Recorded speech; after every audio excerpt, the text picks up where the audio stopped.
गंजाम जिला कविसूर्य नगर ब्लॉक रु आसी एक दुखद खबर। सरकार प्रगतिर नारा भितर एबे भी असहाय अवस्था जीवन काटुछंती वृद्ध दंपति।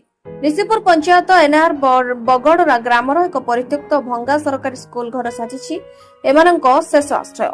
गोटे बोली झीर मृत्यु पर 2 वर्ष एवं मुंड गुजिबाकू घर खंडिए न पाई ए वृद्ध दंपति दिन काटुछंती।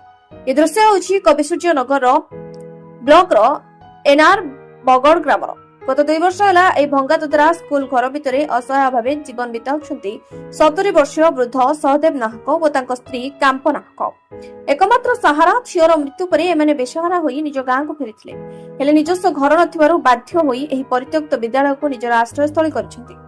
जेठी वर्षा हेले छातरु पानी गळुछि एवं वृद्ध दंपति राति राति अनिद्रा रहुछंती। लोकंको योजना परे योजना घर मिलुथबा बेले एही असहाय दंपति को खंडे आवास गृह न मिलिबा समस्तको आश्चर्य करिछि।